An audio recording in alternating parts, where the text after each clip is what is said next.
Now that we have our selection ready, we are now able to begin our new document. So, in today's video, we will start a new document. We will give it the proper size, resolution. Then we will apply a background color. We will bring our cutout and start working on the banner or the name of the magazine and upload or add the headlines. Let's start with the first step.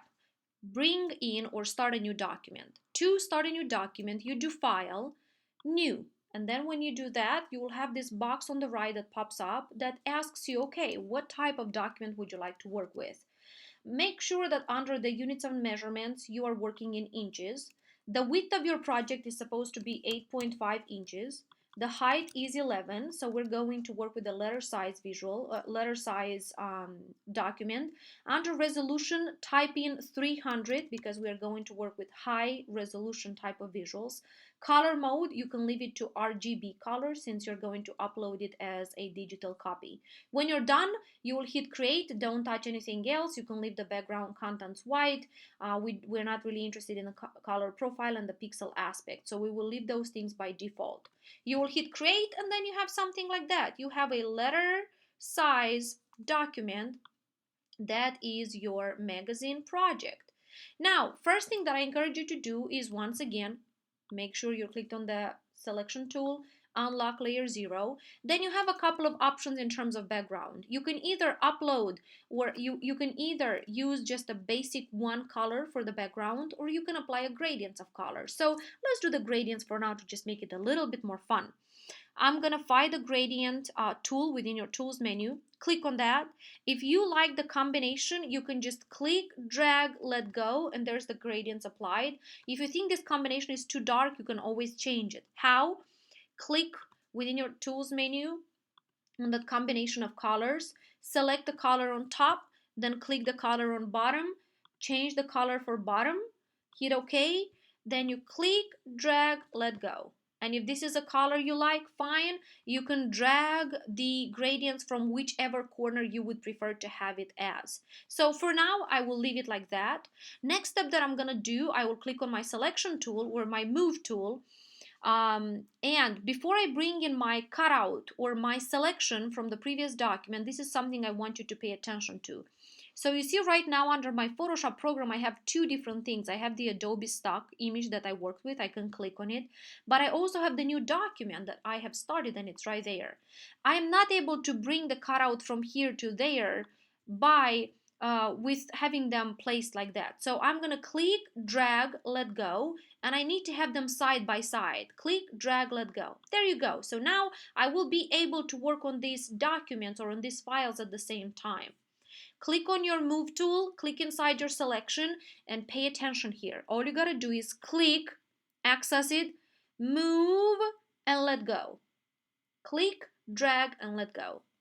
And when you do that, check it out. You see how the picture was perfectly placed on my visual? If I don't like the position of it, I can move it. If I think it's too large or too small, hit Command T.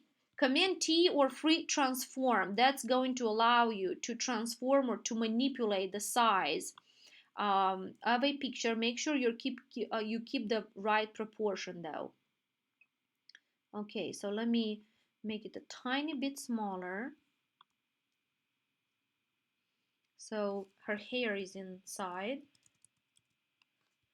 Bring it in. And when you're done, you hit return.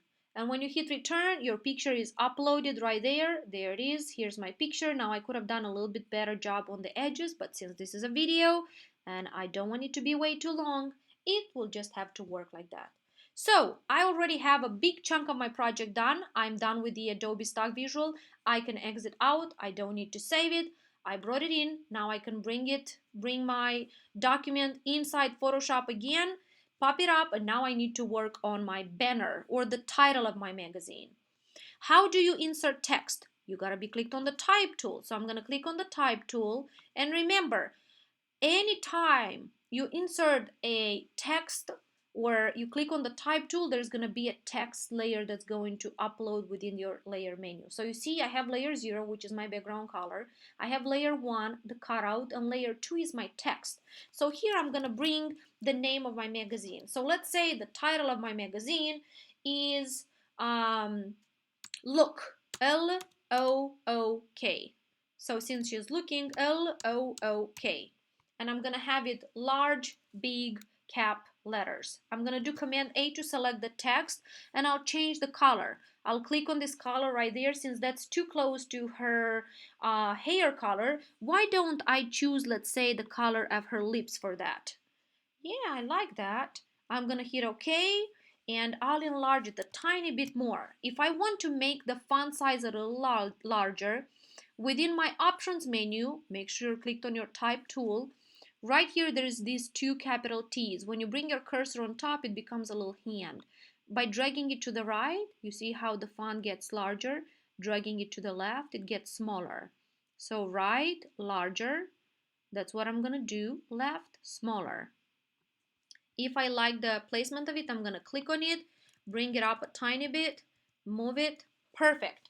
Now the next thing before we start working on our headlines, it's important that we bring in the rulers. What are rulers? It's these numbers that you see on top and left of the page.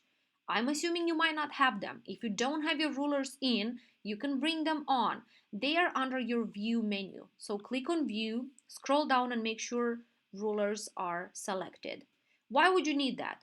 Because basically if you were to print this cover, you need to stay away at about 0.25 inches away from the edge, because if you place text there, that text is not going to get printed. So that's what I'm going to do now. This is how you bring the rulers in. You click, drag, let go at about 0.25. Now before you do that, make sure you're clicked on a basic layer. So since I'm clicked on the type layer, on the text layer, I might have some issues. So I just went in within my layers menu, clicked on the gradient color, bring it into about 0.25. And it can be approximate, but make sure it's not less than 0.25. There it goes. Then I'm going to bring it bottom. Okay, so maximum is 11 minus 0.25 is 10.75, somewhere there. Then I'm going to bring it from the right, 0.25.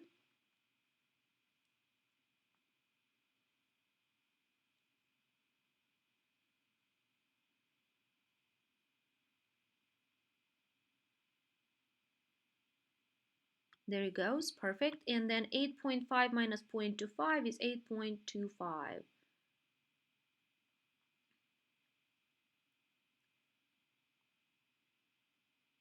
Now remember, anything that goes beyond this number in terms of text, it's not going to get printed. So the picture, if the picture gets cut out, it's okay. It's not okay for the text to get cut out. But since I want her hair to be, and I'm going to access this layer, I'll click on it. Make sure you're clicked on your selection tool. Click on it and you see how this layer is selected. And then just use your arrows on your computer to bring her in. Perfect, just like that. Now you have two options here. You see how her head is behind the letters? I actually like it like that. But if you want to place her head, or if you want to have the cutout on top of the letters, all you gotta do is go within your layers, click on that layer, drag it up, and when you see that blue line, let it go. And you see how the letters are behind now?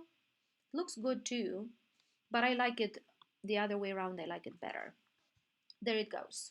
So we are done with the banner, we're done with the cutout. Now let's bring in a headline. I'm going to click on the type tool to bring in a headline. Now I don't know who she is, we'll just say she's Kate Smith. So we'll come up with a headline about Kate Smith. Let's say Kate Smith. Let's give it a second to access the text.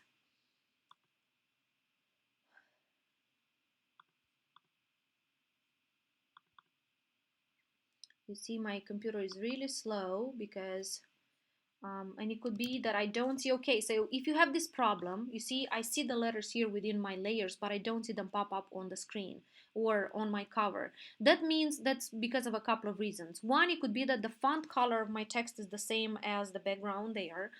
Two, the letters are too small and you can't see them, or the font is so large that it gets outside of the box, and I think that's the problem. So you see it's 223 points, so I'm going to drag it to the left. There it goes. We were right. And I'm going to make it a tiny bit larger. And this time I'm going to change the font color to her hair color. Maybe a little Nope, that's too bright. I might come back to that. Kate Smith, there it is. Then I'll click on another type layer and I'll add here and I'll say named actress of the year. I don't know if she's an actress or what her profession is, but we are just inventing things right here. Actress of the year. So I'll have it in 2 rows there. I'll select it, change the placement of it, make it a tiny bit bigger, make my box bigger, click on my move tool, bring that next to Kate. I don't like the spacing between, so let me see if we can adjust that. I'm clicked on the font size, and that's always a problem because when you place text inside one box, that's problematic. So that's what I'm gonna do. I'll select it, I'll do Command X to copy and cut that. And then I'm gonna bring this box there. I'll click on my type tool to bring in another box, Command V, move tool, named, and I have names there. Okay, named actress of the year.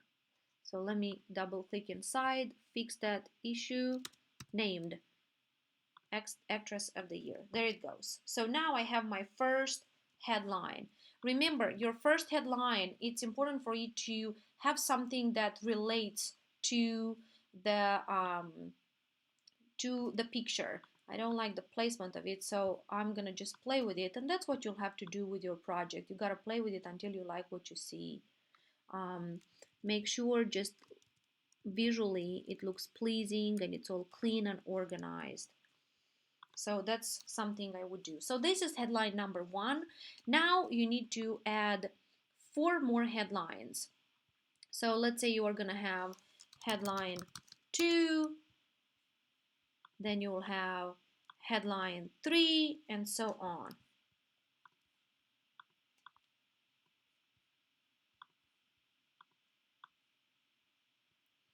Headline 2, just make sure you're inserting your headlines where the face is not covered, okay? Now this will be your job to do to organize the headlines on the page. One last detail I wanted to show you in terms of text.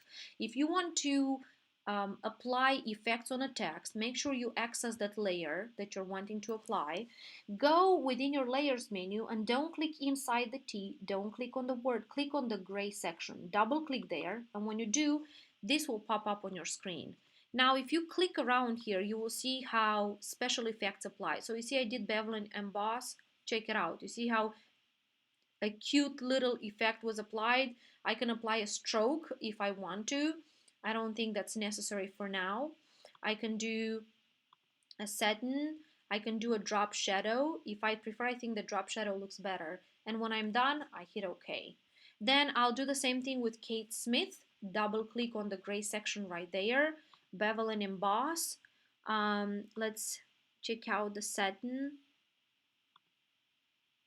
The outer glow is a little too much. That's too much too. Gradient overlay, you can even do that, but it never really works as a really good effect.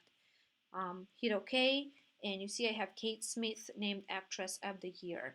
Let me try to change the font color of that. Double click inside the T, so anytime you want to access, and I'll have something a little brighter, anytime you want to access the okay, I'll probably have to play a little bit more with it, but for now that will work. Basically now what your requirements would be is to apply 4 more headlines and to bring in a barcode. And I'll show you how to do the barcode in a second.